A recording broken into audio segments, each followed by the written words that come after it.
Yes.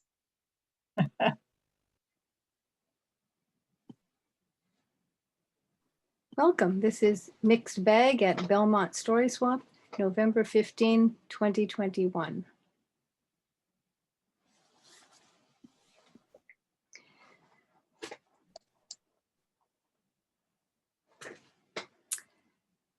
Two elderly friends shared a small patch of land together.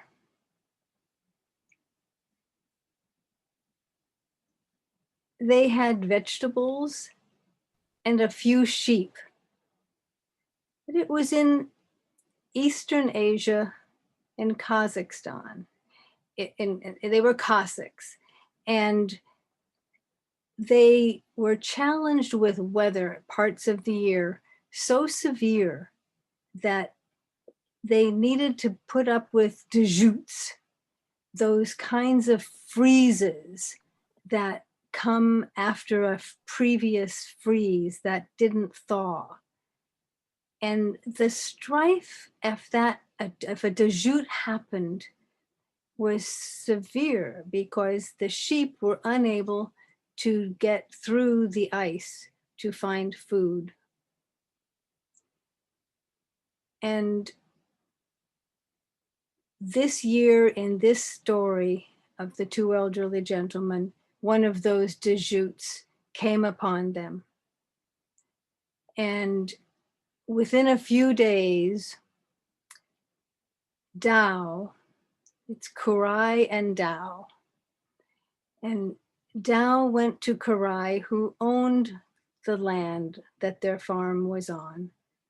And he said, Kurai, I have decided that I am going to let the storm take me as it has taken our sheep, which it had taken all of them. And I'm going to walk into the forest, and I am going to not be a burden to you and instead give myself up to the trees. And of course, Kurai was surprised and in disagreement and did his best to convince Dao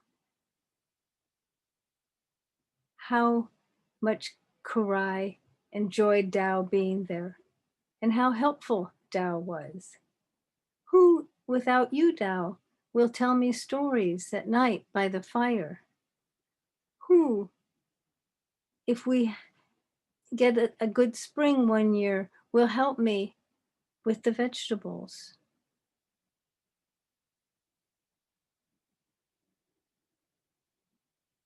And Dao thought about this.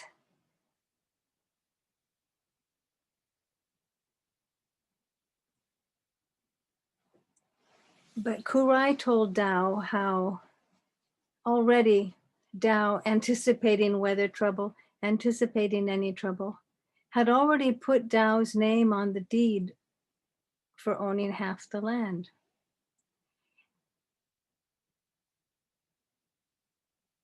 And so Dao stayed, and then was out in the vegetable garden come spring, and digging. Dao's hoe landed on a piece of metal. That part of the story where the metal clangs and you hear, and so Dao digs farther, and sure enough, he sees iron. And with further digging, a small chest of iron, opening that it's filled with golden coins. Dao takes this to Kurai and he says, look what I have found. You are a wealthy man, Kurai.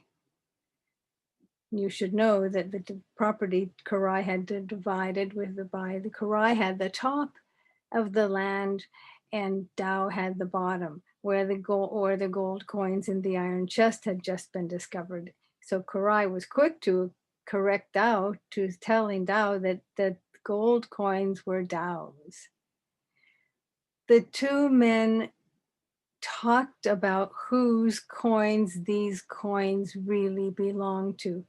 And they didn't talk only, they argued. They into the night to where they were exhausted by the next morning, and they decided that they needed help and some advice from someone. So Karai and Tao made their way with their small iron box of gold coins to find the teacher that was known as the wisest person in their little land. It took them almost 5 days to find that teacher, but they did in the small hut. They're seated with the teacher and they explain what their disagreement is all about. The teacher looks at them and the teacher casts his eyes upon the golden coins and then upon the two men, then on the golden coins, and then on the two men. And then the teacher is quiet and is thinking. At the end of his thoughts, he looks at the two men and he says, I want you to take your coins into the market and to buy the finest seeds, fruit seeds that you can find, and to then plant an orchard where you will let people come, the poor people come, the people who want to seek shade under the tree, the people who want to be able to eat the fruit. And it will be a garden of friendship. For the teacher was wise in all ways and saw how much the men cared about each other and how much they would be enjoying being able to help care for others. And so the next morning, the two men headed into the marketplace. And once they arrived, the first thing they did was to look for seeds to plant fruit trees. But there were none, not any really. And it made them so tired that they started to make their way to the inn where they would stay over before going back home. And on their way to the inn, there's a loud cacophony of sounds and birds and squawking, screechy, shrill sound. And the two men turn, and that's what they see, a caravan of camels carrying caged birds. They walk over and they see the leader of the camels, and they say to the leader,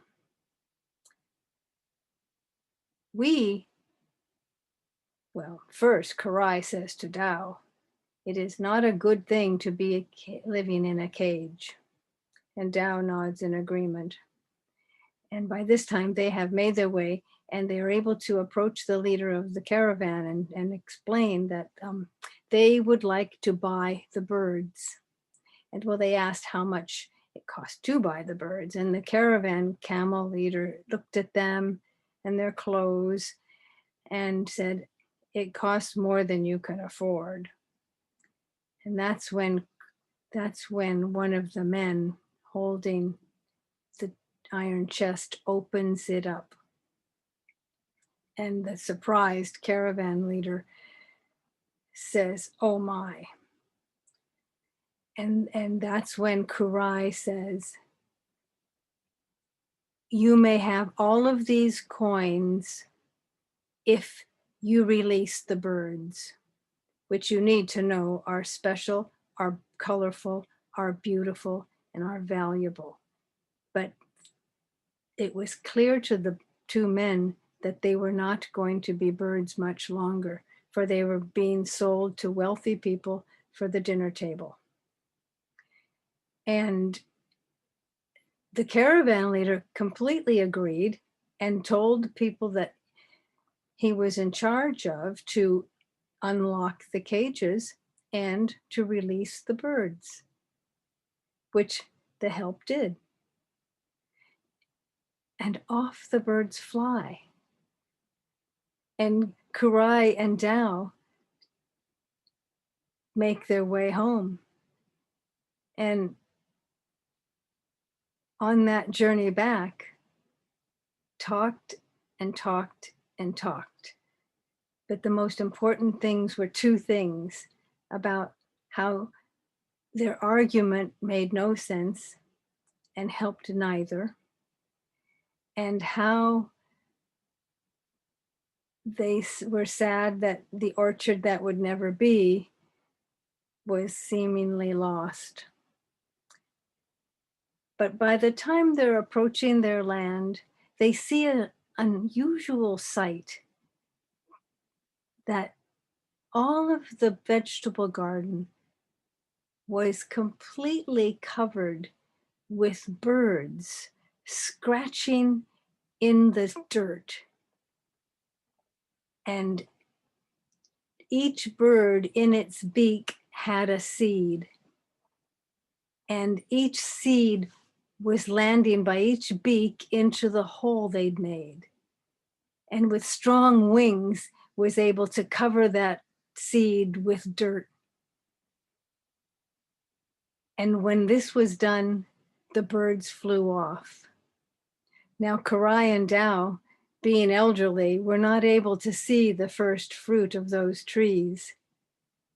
But all of the people who wanted and needed to be able to see and to be enjoying, be it shade or fruit, were benefiting from that, or that friendship garden that the two men had created for themselves. That's the end.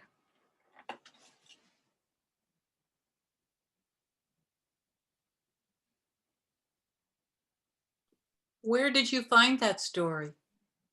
Pleasant Despain is the author. Oh.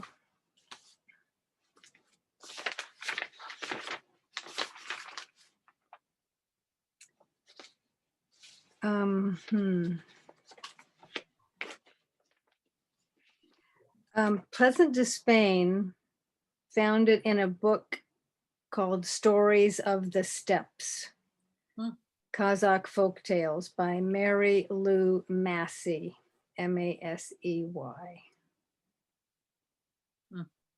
Charming. Nice story. Pleasant Despain is a great collector of folk tales, and he has a number of books out in from different cultures, folk tales, many books. Thank you. Vicki, are you ready to tell a story? Sure. Yeah. Do you have on speaker? How does this work? Did I put you on speaker? Oh, would you like me to put you when I to put spotlight you? Is that what it's called? Because I put you on Yes. speaker. But for the recording, if you put it on spotlight, it keeps the speaking person on spotlight, just in case the dog barks, it doesn't go to the dog, the speaker, the new speaker. It's fine if you don't. I just was confused because I had it on speaker, but it wasn't working for everybody anyway. Oh, well, I do have mine on speaker, which is odd. I'm surprised I don't have it on gallery view. It was my preferred thing. Now that I clicked the gallery, I have, I'm going back to speaker. For the recording, it's best to do spotlight each time you have a new teller, because it keeps it on them. And then you have to click it off at the end, and you have to do it each time. Do you want me to take that job? Well, I'm going to Vicki Square and I'm going to click spotlight video. Question, yes. At the end of Vicki's tale, am I going to go back and unspotlight her? Yes. Okay. Vicki Ness. Okay, this is good because part of it is I'm trying to figure out lighting. You guys have such great lighting and I've got to figure this out, but one day.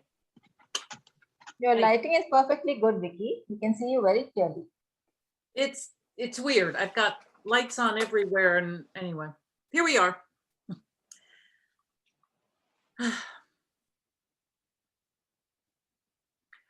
Linnaeus Cotrius was a third-year botany student, and her assignment was to gather the leaves of 30 plants in the immediate vicinity to her house and to catalog them by Latin name, by indigenous people's name, by the ancient Germanic name of the Amish who used to live here, and any other name she could find. So she created an enormous spreadsheet, and she got herself a basket, and she got a clipboard and a pen, and she got herself some little baggies, and she went outside and started digging around her house. And she would pick up a leaf and say, "Oh, Artemis Draconulis, little dragon, it's tarragon." And she'd put it in a bag. And then she'd pick up another leaf and she'd say, "Oh no, that's lady's mantle. Acamelia vulgaris," yes, and she'd put it into a bag. And as she was doing this, she noticed something off to the side. Just right off to the side. It was beautiful. It was teal and purples and silvers.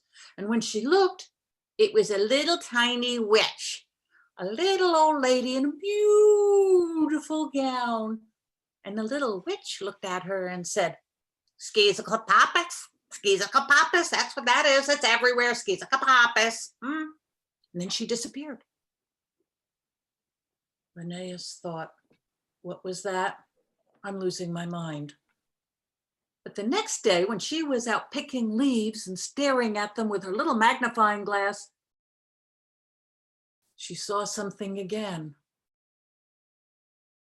And it was beautiful and apricot and deep, deep purple and gold.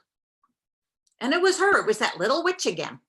And there she was in her beautiful dress, and she said, "Mesolacus, that's a Mesolacus. Oh, everybody's seen Mesolacus before. That's Mesolacus." Boom, she disappeared.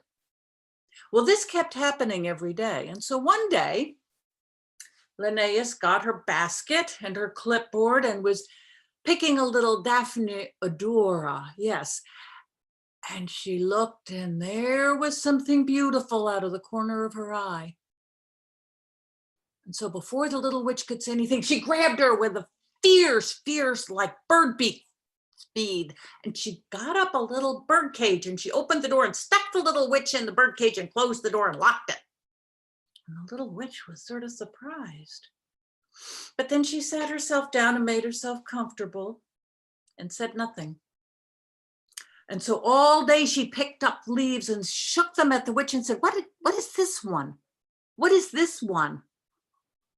Finally, she went inside, and in front of her computer screen with her spreadsheet, she had the little witch in a cage over here, and she would hold up leaves, and the little witch wouldn't say a word. So then she'd pick up another one, nothing. And as she was typing, all of a sudden she heard, Daphne squeezes. Daphne squeezes, that's a Daphne squeezes. Very rare, Daphne squeezes. Oh, Linnaeus started writing it down. Daff, D-A-F, Daff, D-A-P-H. And the little witch just let her spell it out. And then when she got halfway through it, she said, "Oh, I was so wrong. That's a Stoodleax. That's a Scoodle. I'm sorry. That's a Stoodleax. They're everywhere. It's not rare." Linnaeus put down her pen, and she looked at the little witch in the cage, and she said, "What does that even mean? Honestly, what does that mean? It doesn't mean anything. You are messing with my mind."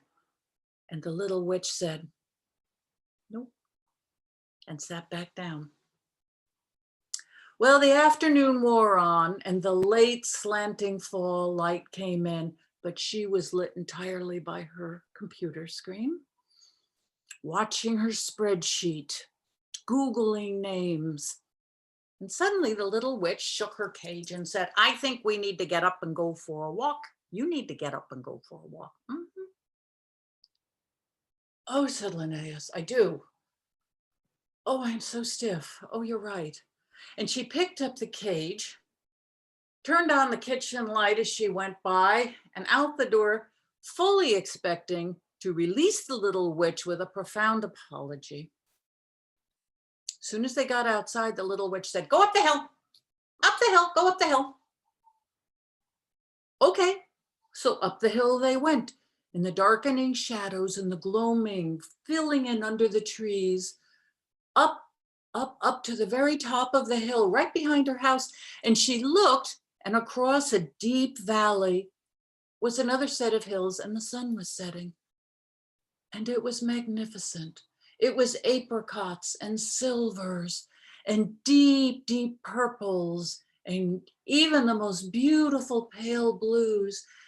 And all of a sudden, Linnea could remember when she was a child, one night, her papa came home early and grabbed her hand and took her outside and made her look up at the fall sky with a migration of geese.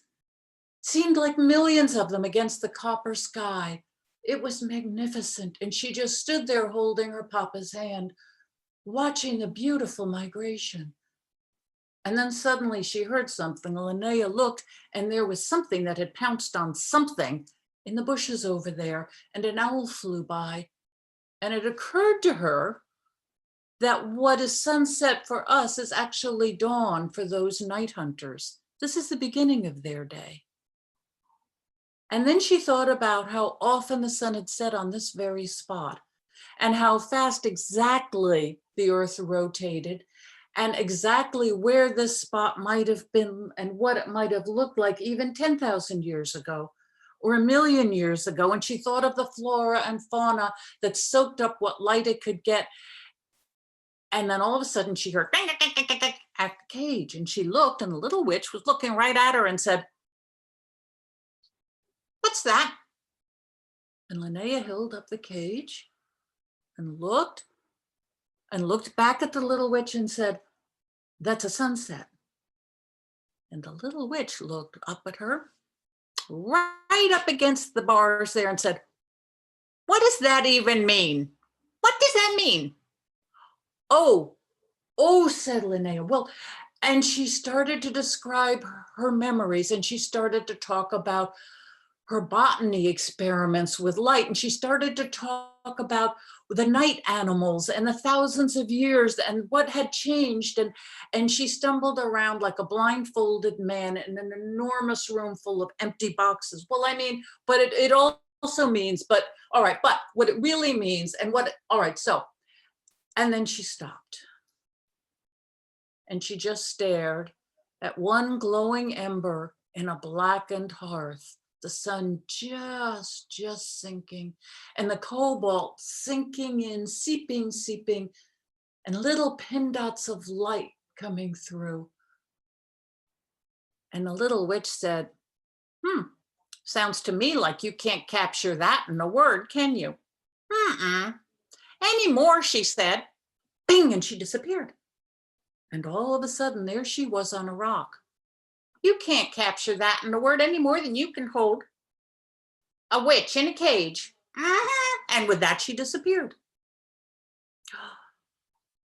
Linnea looked at her empty cage and the darkening path down to her house, and there was a butter yellow square of kitchen light coming out, just saying, "Home, home." And she thought of warm meals, and she thought of comfort. She thought, it's time to go home. And she started her way down the hill in the dark, carefully moving her feet around rocks in the gloaming, thinking to herself, you know, Latin names are very, very useful in the conversation that we have to have.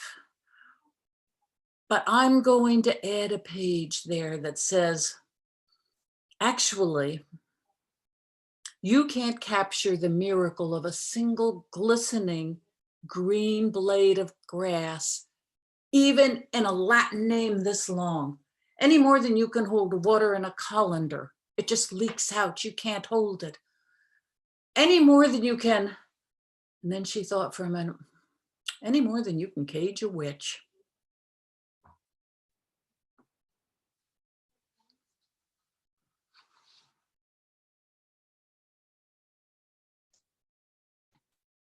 That was fun to listen to. And I like your personification of the witch and the woman. Thank It was fun to go through that story. Yeah. It's the first time I've told it. I just made it up and yeah. The descriptions are lovely. The colors and the, you know, what she's going, and the words that the witch has. Lovely, lovely. Thank you. Always amazed by your imagination, Vicky. And your telling, of course. I do need to fix this lighting. It's weird. It's Front, you have to put it on the front. You get your light right on you. You might have to go across the room and put one up. I'll have to figure that out. Mm. Do you have a light in front of you? I have one of these little guys. Oh, no. What do you guys have? I Something- have. Mary, Mine is natural light because it's morning here. Yes, daylight is much better. I have a window and I can face it, but at night, Yeah. it's really weird. I have a lamp here and a lamp back there that I'm blocking on purpose because it helps to have a little brighter. Yeah, and there's very little light. There's only two small lamps, but one is in front and one is in back because you don't want blackness behind you. So I think it Giant, helps but to yeah. light up the wall back there. move them around and get Yeah. in close. We who don't have green screens like Eleanor. She has a green screen? And then she puts Yes. fabric on it. Ah, She's Lovely. great. Yeah. If you have a green screen, then you can use a virtual background also. You can use a green piece of material, my little Yeah. grandson was telling me. He said, Grandma, just put up some green material. And I said, Heard what? Yeah. People use paper and all kinds of things. Yeah, A shower curtain that's green. anything. I have a short Aesop's relating to plants. A goat had climbed up the steep hill because the grass was beautiful and succulent and large with seeds. Well, a wolf happened to be walking by and he saw that goat up there enjoying herself. And the goat howled up, "Hey, the grass down here is thicker and richer and more plentiful." The goat had a devious plan. The wolf had a devious plan about the goat, and the goat looked down and said, "Well, enjoy it. If it's luscious and sweet like that, eat it. Have a good time." And the goat enjoyed herself up on top of the ridge, safe.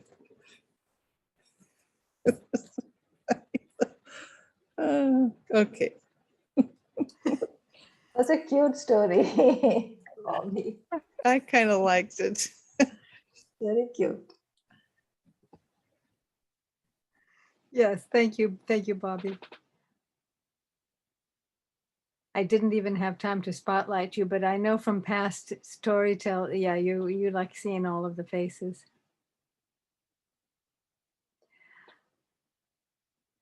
Renu, are you interested to tell it now? Yes. Oh, good. Okay, here I go. Okay. So I'll be sharing a Indonesian folktale. So long, long ago, there was a young girl called Ling Tang. She was an orphan. She lived in a small community of other children, other young girls and boys who did not have parents. Every day, these young children would go to the rice fields and they were given the most difficult jobs to do. And that was to get into that muddy water and bend down and plant the seeds, the rice seeds. Day in and day out, that is what the children did. It was a very laborious task. and they hardly got any money for it. Most of the time, they didn't have enough money to have a proper meal every day. Now, one evening when Lin Tang was on her way back home, she heard a sound. Kikiku, kikiku. She knew it was a bird. And so she looked around. She looked here, she looked there, she looked up, she looked down, but she couldn't see the bird. But once again, she heard the sound. Kikiku, kikiku. And so this time she felt perhaps it was coming from behind the bush. And so when she looked behind the bush, there was nothing, but she could still hear it even clearer now. And then she parted the bush and she found a little bird there. Its wing was hurt. And so very gently she picked up the bird and very carefully she took the bird home. And she named the bird Kikiku because that was the sound the bird was making. She placed the bird in a small basket and gave the last remaining rice that she had kept for herself. The bird had the rice. And Lin Tang told the bird, I'm going to take care of you till you get better. Now Lin Tang got ready for bed. She lay down on the floor and she was almost falling asleep when she heard the bird. Kikiku, kikiku, I'm going to make some food for you. Lin Tang opened her eyes and she said, Kikiku, did you speak to me? But all that Kikiku said was, Kikiku, Kikiku, put me in a bigger basket and I'll make food for you. And so she did just that. And after some time, as she lay down, she could smell something really, really fragrant. It made her mouth water. It was nasi goreng. It smelled exactly like the way her mother used to make it. And when she got up and looked, inside that basket was a bowl of the yummiest, tastiest nasi goreng. And so she picked it up and she started to eat it. She was so hungry and she was so grateful now to the bird. And she said, Kikiku, thank you so much for the food.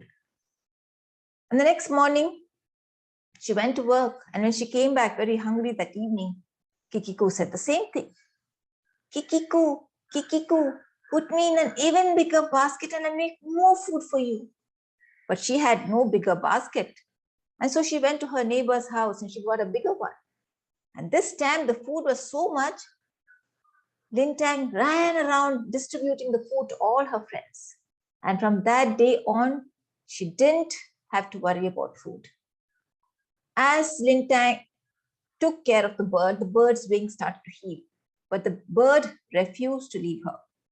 And soon the bird was making all kinds of delicious food. And now Lin Tang had opened a small shop where she sold the food to people who could afford it and gave it free to those who couldn't. She no longer had to work in the rice fields. In fact, none of the children had to work anymore because they had enough food to eat. Now, far away in the city, there was a man who was not a good man at all. And he had heard about this girl who made the best, most delicious food. He wanted to know what was the secret behind this girl's amazing culinary skills. So one day he went all the way to that village and he sat down at the table and he said, Lin Tang, you don't remember me, but I am your uncle. When you were very small, just a baby, I left this village to find my fortune in the city. And then I heard about you. I heard that my sister had passed away. I had to visit you. I had to find out what was happening with you. Can you give me something to eat? Now, Lin Tang wasn't too happy about this. She had no idea who this man was, but she had been brought up to think that all older people were to be respected. And so she gave him a bowl of nasi goreng. The man enjoyed it. I haven't tasted food as delicious as this. I remember your mother used to cook so well. Did you get this recipe from her? Now, Lin Tang was an innocent girl. And she said, no, I didn't make it. It's my bird, Kikiku, who made it for me. A bird? Show me the bird then, the man said. And so Lin Tang brought Kikiku out. And the man looked at the bird and said, but this bird looks very ordinary. are you sure it's this bird who makes the food? She said, yes. Give me that bird for just a couple of days. I promise I will bring her back. Lintang said, no, I can't part with Kikiku. She's my best friend and I love her. But the man just grabbed the bird and went away so quickly that Lintang couldn't keep up with him.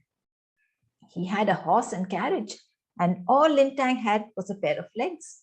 And how far could she run after him? And so she thought, maybe. He said he's my uncle and he will bring back Kikiku to me. 1 day went by, 2 days went by, 3 days, 4 days, and there was no sign of Kikiku. Lintang was very worried, not because Kikiku made food for her. By now she had learned to make food herself. But she loved Kikiku and she had no idea what the man would be doing with that poor bird. And so somehow or the other, she tried her best and got to that city. She had no clue where the man lived. But after finding and looking and asking and searching, she found the man's house. And so she went to the house, she knocked on the door, she kept knocking and finally he flung open the door and said, what are you doing here and what do you want? And she said, do you remember me? You had taken my bird, my Kikiku. I want her back, please. Ha, that bird, what an useless bird she turned out to be. Fit for nothing. She never made any food for me. So I had her for dinner. What? You killed my Kikiku? How could you do that? Girl started to cry. Ha! What do I care about your bird? But if you want something, I have her bones. Here you go. Take them. Lintang took the bones in her hand. Tears were running around her cheeks. She took the bones very carefully back. And in her backyard, she dug a hole, put the bones in, covered it up and said, I'm so sorry, Kikiku, but at least you're still here with me. And she went to bed. Now the next morning, when she opened her window and looked out, she saw that overnight, a huge tree had sprung up where she had buried the bones. And that tree was covered with fruit. I forgot the name of the fruit, I'm sorry, but it's famous in Indonesia. She was surprised. What magic is this? She ran outside, she hugged the tree and said, oh, Kikiku, you're back with me. And that fruit was so expensive. It was so rare. And she managed to sell it. And it's not just that it grew only once. Every time she removed the fruit grew back. And so after that, Lintang never had to worry about money again. And she was a generous girl. She distributed the money and the fruit to all her friends who had no money. And from that day on, none of the children ever had to worry about money or food. And that's the end of the story. Thank you. Thank you, Renu. Did you write that? No, I didn't. I heard the story from somebody else. And actually the original story said that the tree was covered with rubies and diamonds and all kinds of precious gems, but somehow I didn't like that idea. So I changed it to fruit instead. Yeah. Here's an idea. Let's nobody say what the fruit is in our minds, Yeah. but that's let's what type it and don't hit send. Marion did something clever yesterday that taught me. I'm going to type the fruit that I think it is, and I'm not going to send it. But and then when I give the signal, then we'll all send. Okay. Okay. Okay. So, is there anybody who's not ready? No, I'm not ready because I'm trying to remember the name of the fruit. Oh, mostly this is for Renu so she can see how we guess. I didn't remember to tell you mine had 3 fruits, apples and maybe pears, but definitely apricots, and I didn't put them in. Oy. I love all So- these bird stories. all these birds and cages and getting in and out and digging in the dirt and what comes of it. Oh my gosh. Yeah. My neighbor Helga, who loves to dig in the dirt, and got me out to dig with a hoe, and I came out and I hit something metal, but it was not iron and it was not a chest. It was a feed to drain water from the house, from the 4 units to the tree. So am I going to send mine now? Are we ready to send, or should I wait Yes, for and Rainu? remember the name of the fruit too. So you Okay, please put out the okay. names. I'm ready. Okay, Ready? let's hit send. Oh, they're all different, Yes. and perhaps they're all wrong. Does it? Oh, rambutan, we don't know it, but does it have an English name? I don't know, but The you color. do get 2 versions of it here. The original one, I think, you know, it looks like it's got thorns all over. It's reddish, pinkish. And then when you open it, it's got this really white, soft, it's called lychees. I don't know if that's the Oh, English lychee. name. Lychee. Lychee. Yes, yes, we have it. It's Yeah. exotic. We can buy it in cans even, but it comes fresh at Monterey Yes. Market on Hopkins in Yes. Berkeley. Yeah. Tell me the different name. version of it. Tell me the name of the bird again. It's the, Kikiku. It sounds, I love that name. It sounds just like a bird call. Yeah. So- That's why she calls it Kikiku, because Yeah. it says Kikiku, Kikiku. And there was a bird chirping. Yes, I don't I know. heard This it happened during before. your story. Did you notice that, Renu? You have a What? bird outside. Oh, it was making a sound? That's not the first Outside time your- this has happened with Rainu's telling. Yeah, I have lots of birds in my garden. Yeah, And you know, it was so strange because I was recording a crow story, which I had made up myself. And I was just saying, and the crow started to caw, and there was this crow just outside my window. It was so funny. I still have that Yes. recording. I've not posted it because I want to change the ending a bit. So shall I give you a shorter version of it so you can tell me what kind of an ending I can use for it? Is that time? Yes. Okay. So a long time ago, there used to be kingdoms of crows. Yes, you heard me right. Kingdoms of crows. And these kingdoms were in 4 regions: forest, mountain, lake, and river. Now, the forest region was ruled by a king and a queen called Ka and Ki. And they had just one child, Princess Kalvi. Princess Kalvi was special because not only was she very intelligent, like all crows are, but she also had a powerful voice. And when she cawed, caw, she would go. It was so loud that the entire forest could hear it. And the king and the queen were especially proud of this. Now you would wonder why. That's because every year there was a crow cawing festival. And this year they were hoping that Princess Kalvi would win the title of the voice of the year. And so every day, Kalvi was trained by none other than her mother. Because many years ago, Queen Ki had won that competition. Every day it was a rigorous training for Kalvi, but she enjoyed it. She already had a powerful voice, and the training had made it even more powerful. And so the day for the semi-finals came up. All the crows from the different regions, from the different kingdoms had been practicing. And when they had the competition within their own kingdom, of course, Kalvi won hands, or shall I say, claws down. And now the competition was between only 4 crows from the different regions. It was Kalvi from the forest region, it was Karuna from the river region, and there was Koro from the lake region, and there was, I think, the Skalpi from the mountain region. And so there they were, all the 4 crows. And finally, when all of it was over, it was just Kalvi and Kalpi was standing there.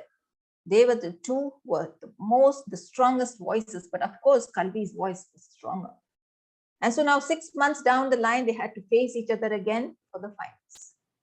Kalvi continued to practice, but after a few weeks, she decided that she no longer needed to practice. She was very, very sure that she had a very strong voice and definitely stronger than Kalpi's. And so one day when her mother called her out and she said, Kalvi, come on, it's time for practice. And Kalvi said, Ma, I don't think I need to practice anymore. I think my voice is the best. Because I'm very sure that Kalpi's voice is nowhere near mine. But her mother said, Kalvi, there is no such thing as the best. You have to aim for better than the best. But Kalvi was in no mood to listen. She said, I want to have some fun. I want to play around. I don't want to practice. And so she refused to practice. Her cousins, her friends, her father, everybody tried to tell her the same thing, but she refused. She said, I have the strongest voice. I am the best. I'm going to bring that title home. I do not want advice from anyone. And so she stopped practicing. And the day of the finals came, her parents were waiting, anxious, wondering whether their daughter would win.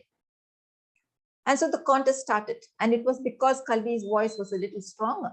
She started the first round. And so she opened up her beak and she said, caw. And Kalvi opened her beak and she said, caw. But of course, Kalvi's voice was a little strong. And so they went on for the next round. And again, Kalvi started the round too. And she went, caw. But this time, Kalpi's voice was stronger. Everybody was just silent. They wondered what was happening. But Kalpi, though she was a little worried, she was very sure that if she gave it her best, she would definitely win the third round and she would win the title. And so the time for the next round came along, and because Kalpi had won the second round, she went first.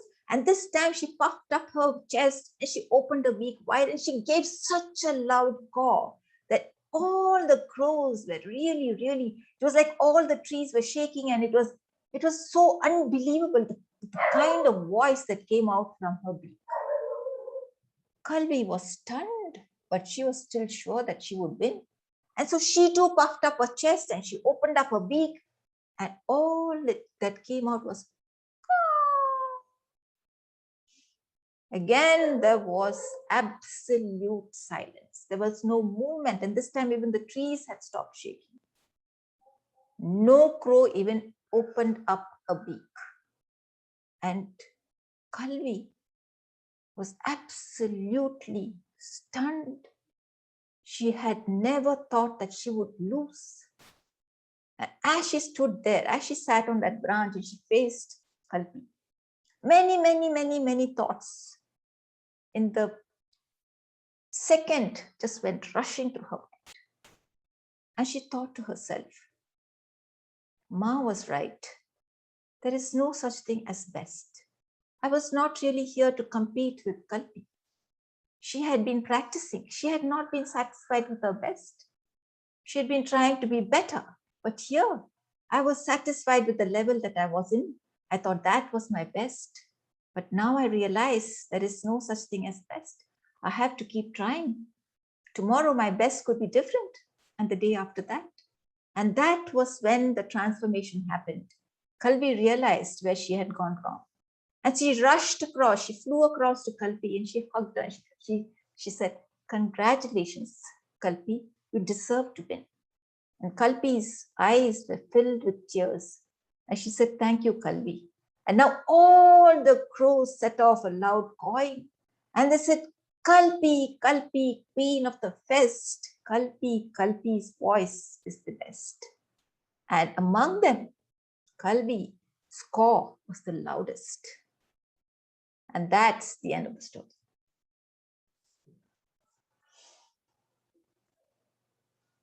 Thank you, Renu. Help me with Kalvi and Kalpi. Their names are so similar. I loved your story, but I just wanted a little bit clarification for me. Do them separate, please. Okay. Actually, Kalvi means art or intelligence in Tamil. That is a language, local language here in Chennai.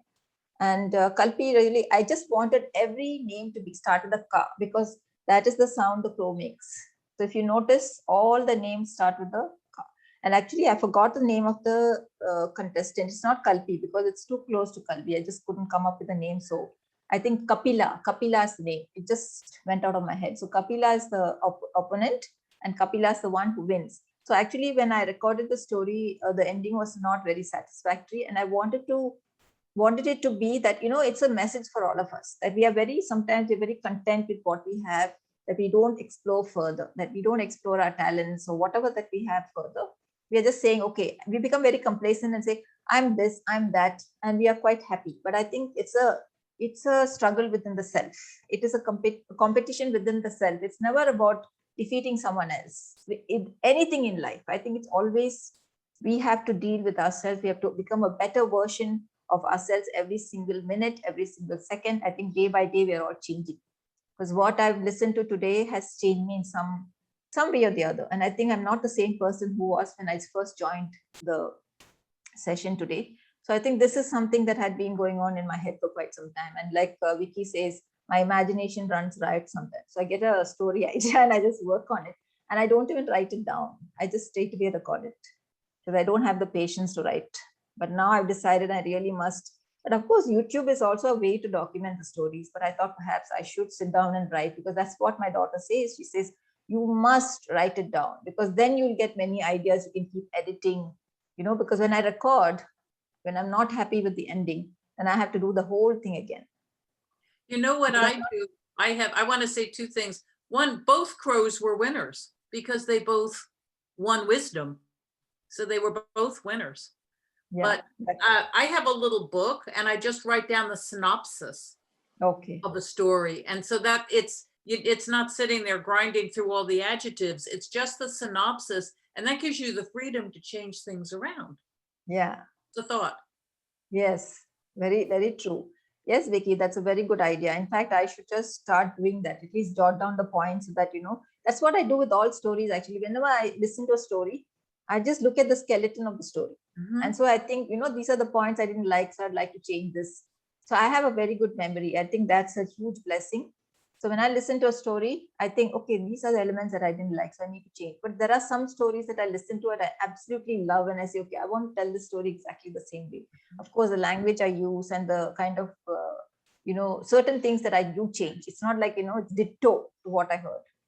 Like Linda, when you were telling that story, I thought that when they give the gold coins to the caravan and they let the birds go free, I thought the second thing that they could have learned is when they let the birds go free, they also they got freedom from their own emotions, from their anger and their fighting and all of that. So I felt that would have made better sense, because it's a lesson that they learned, that when you let something go free, you're also letting something go away from you. That's what I don't want. That's the first thing that popped into my head. Thank you, Renu. Bobby had her hand up. I was just saying, I write them down by scene, who, what, when, what happened, scene by scene by scene, conclusion. And then I can change it however I want, when I want, characters and whatever, just the bare bones, right? That really helps because it gives you the freedom, and yet you can look back a month later and remember. Right. Yes. Such wisdom about bones. I mean, bones matter, Yeah. Yep. or whatever metaphor, whatever. Even It little bird resonates bones. in our bones. Yes, little bird bones that you plant. Yeah, that was Yeah. sweet. Sweet. None of this addresses the arc of the story or the plot points. Yeah, it does. Well, the synopsis is sort I of don't- an anatomical way. But if you do it, I do it by, first you say who, what, when, and then you have the why they're going to do it. Then you have the scenes that they go to. It could be 7, it could be 27. It's how a book is written. Then you have the conclusion, and then you have the finale. And you can put your plot points in there. They're plot at the top, plot at the ending, and you go up a ladder, you go down a ladder, you crawl in a tunnel. Does that make sense? Yeah. Yeah. It's interesting. I have a totally different approach, Mm. but they both work. So, Right. hey, if it works, if your dance works, dance it. Exactly. How you can remember. Exactly. So did my story of the crows, did it have enough, the arc, the narrative arc, was there enough of a rise and then the rapid resolution? Was it there? Because I felt it was not much. It's just her question of being very complacent and saying, you know, I don't want to practice anymore. Should there have been more conflict, do you think? No, The conflict was with her. yeah, Yeah, she's not competing. She's not really, it's not a battle. It's a realization that she has to tune into. you might want to come back to what she won from that, because she did win something. Yeah. Yeah. That's what she was just determined, of course she would win it. Well, she did, but not what she thought she was going to win. She won Yes. wisdom. Yeah. That was the intention, but also I felt the very first version of my story, actually she comes back to the kingdom and she's very disappointed because she feels that she's let her parents down, and then her parents tell her that, you know, we are happy now that you have actually shown us the qualities of a queen, that you have realized that you need to listen to people, you need to listen to advice, and also you've realized that it's not about winning battles against others, but winning a battle with yourself. You know, that's what my very first version had. So do you think I need to add that? That's a good one. I think it's in there. Yeah. It's in there. It's subtle. Okay, so no need to add the conversation with the parents. Don't even know, Okay. you know, parents are okay, but it's the person, the child is learning this. Mhm. You know, it's a great lesson for her, not they know it. We I've got- know Mary, parents do are you- always overseeing and they're always, I don't know about judging. They're watching out for their child at all times. That's parents. Thank you. Renu, I heard her having hubris, and I felt as though that was possibly, I liked that there was a lot of, oh, but I want to play. I liked hearing how much she wanted to do that wasn't the practice, because otherwise what I was hearing was too much hubris. But that's the Yes. only thing I would change. Love your telling of it. Okay, so you want me to change that a little bit? Okay. Marion, it might be too late for you to be able to tell, and maybe you don't have a story to tell, but feel free to pipe up if you do. I don't. I was busy yesterday I'll say. doing the Wow. work on that event takes all my time. It was good. You did a good job. Very I'll nice. say. Thank you very much. You had almost 30 people. We had 36. Yeah. Renu, when you have events, are you getting large audiences? I am not surprised. Really, not really, Linda. It's maybe not more than 25 to 27. Huh, that's good. Yeah, sometimes 20. I always wish for more. Yeah, I send out 125 emails. So I get disappointed that more don't come. And I did look at the list. They really were people that I already know tend to come. So because I was hoping to attract new listeners and really didn't. It takes that one-on-one, please come, because we all know not everyone, not too many people really understand the storytelling. So it just takes convincing, and come once and you might be hooked. You don't tell them that because maybe they won't. I don't know. Yeah, right. I've had a couple people that came to my Delta Word Weavers in person and it just wasn't their cup of tea. And Okay. okay, that's okay. That's true. And But we it's- love it, you know? and timing matters too. You know, if it's something that something else is going on, you just can't do it.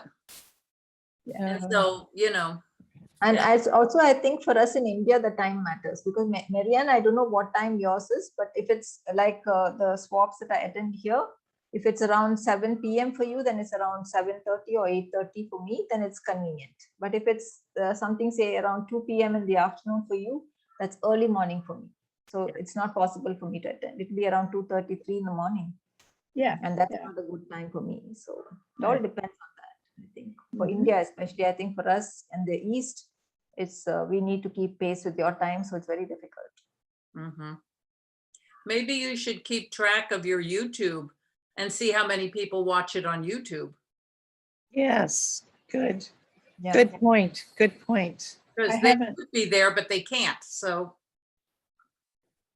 I never check in with Shags, and maybe there's a way for me personally to go in and see how many. No, just go to YouTube, SAC YouTube, and they always have how many people watched it, if they liked it, if they didn't like it. But it's Oh, okay. amazing. You might have 120 people watch it. exactly. Yeah. And I have no idea. I've never checked in. Yeah. I'll make a point to do that. Thank Give you. people time. Give it like the end of the week and then look. Yeah. Yeah. Or even sometimes they check in later. Yes. It Or they feels- forward it to friends who look at it a week later. Yeah. You know, yeah. you don't know. No, I'd be happy to look at some former weeks, former presentations of word weavers, and because Yeah. I know each time how many came live, not live, on Zoom on the event day, and so it will help me understand how many come to the recording. Yeah. Thank Are you prompted after you've watched the rest of you? I'm never prompted. Do I have to be proactively do a thumbs up like on Facebook if I'm on YouTube? I'm never asked what I thought of something. Oh, it has a likes and dislike right there. Yeah. And comments too. You can put Well, in your. they've taken the comments off because some people got really rude. Oh. You have to ask for the comments to be put on. And I don't think Shag has comments. It's Okay. just like and unlike. Yeah, it's just there to. Yeah. Okay. So now we all know that not only does changing subjects to animals, and I heard a dog when Raina was telling about too. Yes. I That's guess because we my knew window that is before. open. Yeah, That's that great. was a dog from outside actually. My dogs I've shut the doors, we can't really hear them. Hmm. I have 2 dogs Oh, Wow. and a cat. Yeah. No wonder your early mornings are busy. It's not just Rainu. Wow. Yeah, I wake up very early. I take them for a walk and then I go for a walk. And this morning actually I was pretty late and I was worried that I missed the swap. But I think this month you have this. I have an extra 1 hour. So earlier when it was 7 p.m. for you, it was 7:30. And I think this month it's 8:30. So that was very convenient for me. I could Right. finish my breakfast and then join. I have to figure out, does that change our daylight savings change? I've got to figure this out. You mean for spring? Vicky, are you addressing spring forward, fall back, both? Or what do Yes, and with telling a story in India, I have to think about this. No, that is something I can tell you right away. Vicky, just give me a minute. They have your phone will have something on it for the time too. For India? Yeah, you can work it out so you get different times in different places. It'll be 6:30 a.m. for you, Vicky.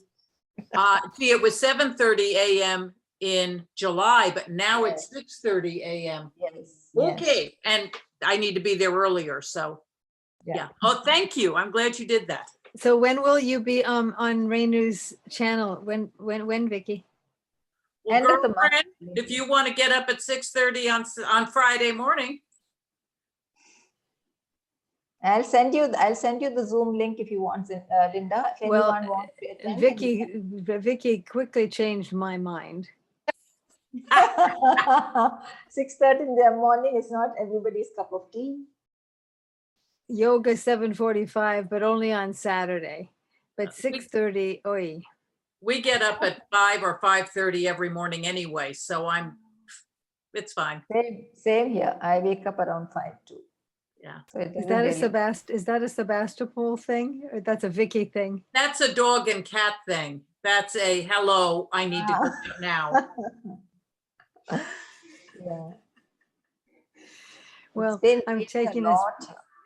taking us beyond our time. We used to go till 9, but we're getting closer to 9 than we are. Well, we're still closer to 8:30. Does anyone have any announcements or comments, requests, or complaints? It's I'm too turning late. off. I'm turning off our recording. I should have done that. stop recording. Okay. If, It's still on. Still recording. oh,